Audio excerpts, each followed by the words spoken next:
A 50-year-old woman is brought to the emergency department after a sudden loss of consciousness.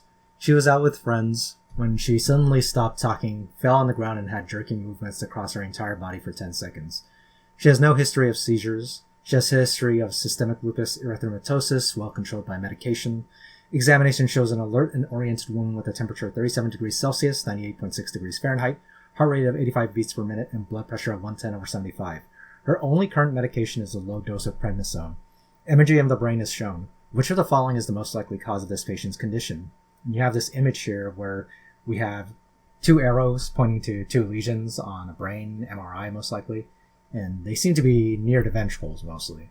So choice A, metastatic cancer. Choice B, glioblastoma multiforme.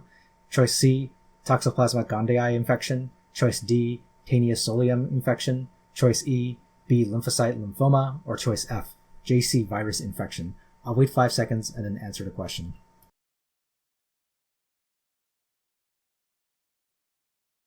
So there's a fair amount of these kind of brain lesion questions on USMLE, and they come presenting with pretty non-specific symptoms like here, where you just have a seizure, which can be caused by any number of brain lesions, right?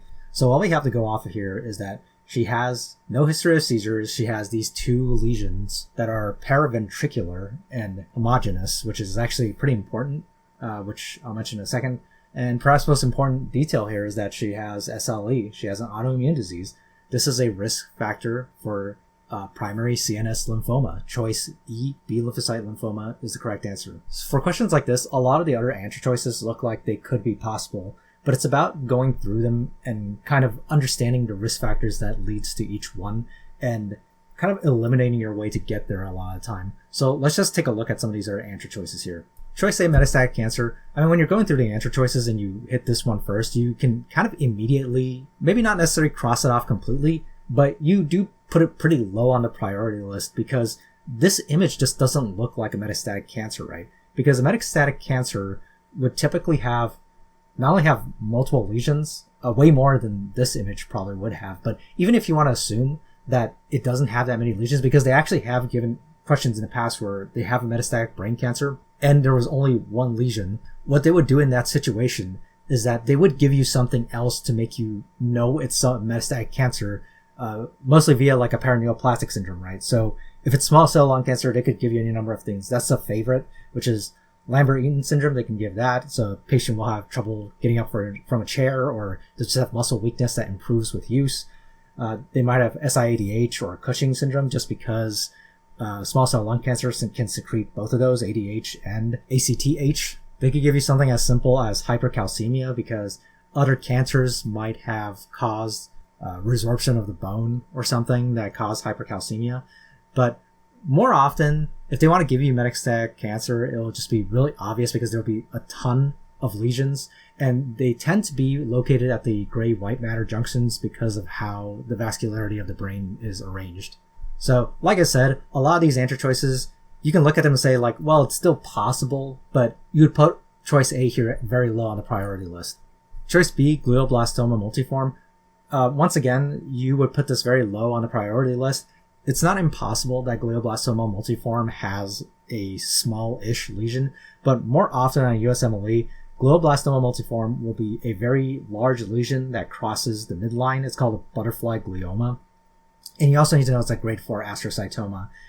So it's a large lesion that crosses the midline, and it's a heterogeneous mass, not a homogeneous one like we have here, right? Because the butterfly glioma, it will have a necrotic core, and that makes it look heterogeneous. And like I said, you need to know glioblastoma multiforme is also called butterfly glioma. You need to know it's an astrocytoma, and therefore it is also GFAP, gliofibrillary acidic protein positive.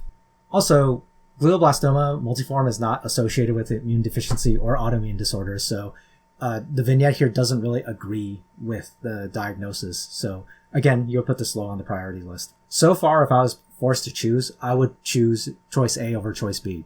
Choice C, Toxoplasma gondii infection. I mean, this patient isn't immunocompromised, right? So typically we think of toxoplasmosis as more for HIV patients with CD4 count under 100, especially for a CNS infection like this. You'll usually have multiple ring-enhancing lesions. But since primary CNS lymphoma is also associated with immunodeficiencies like HIV, you might be wondering, well, how do I tell the difference between primary CNS lymphoma and toxoplasmosis in that situation. And it's really just about the risk factors there, right? We have to kind of sum up a number of clues here that are not definitive on their own, but kind of push us away from a toxoplasmosis diagnosis. For example, this patient is afebrile.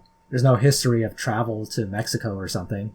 And if they want to give you toxoplasmosis in an HIV patient, they will usually tell you that they are not taking their TMP SMX prophylaxis like they should be. And while we're on that note, you need to know that the treatment for toxoplasmosis is pyrimethamine and sulfadiazine and not TMP SMX. They've actually tested specifically on that before. They'll have both as the enter choice. And you need to know that TMP SMX is wrong for treatment. It's only for prophylaxis. So like I said, if I give you a much harder question where it's HIV and you don't really know what's going on, primary CNS lymphoma ends up being sort of a diagnosis of exclusion in the sense that I won't give you clues that will push you towards other things like toxoplasmosis. Moving on, choice D, tinea solium infection. This will once again have multiple lesions, and they actually can or cannot be ring enhancing. They could be either one. And usually if they want you to rule in tinea solium infection, they probably will give you some kind of history of travel. They'll tell you that they went to Mexico or something, somewhere where tinea solium is endemic. And if they're really nice, they'll tell you they ate pork, right? Obviously no risk factors here in this patient. So moving on, choice F, JC virus infection. This is referring to reactivation of JC virus in aged patients, which leads to progressive multifocal leukoencephalopathy. This tends to present with non-enhancing lesions in the white matter, as opposed to a lot of these other ones, which usually have enhancing lesions. I wouldn't use that as a complete foolproof way because there are times when JC virus can be enhancing, especially I believe on T2 imaging. But if you get a non-enhancing lesion, you can also couple it with potential clinical findings, because JC virus reactivation and progressive multifocal leukoencephalopathy, this is a demyelinating condition, so you wouldn't typically have an acute or subacute presentation like you have here where you have a sudden seizure. You would have more gradual symptoms. So yeah, I mean, these questions can be kind of difficult, but bringing it back, you want to know that primary CNS lymphoma is associated with both immunodeficiencies, like either congenital or HIV related, or it can be related to autoimmune conditions like SLE. And you want to know that it can present with both singular or multiple lesions. It's more often singular lesions on USMLE, but I wouldn't rely on that just because sometimes they give tricky questions. So you just got to look at these risk factors and recognize that a lot of times primary CNS lymphoma ends up being basically a diagnosis of exclusion in these kinds of questions. So you have to go through the other ones and rule them out based off of the lack of risk factors. I hope this video was helpful. I'll see you in the next one.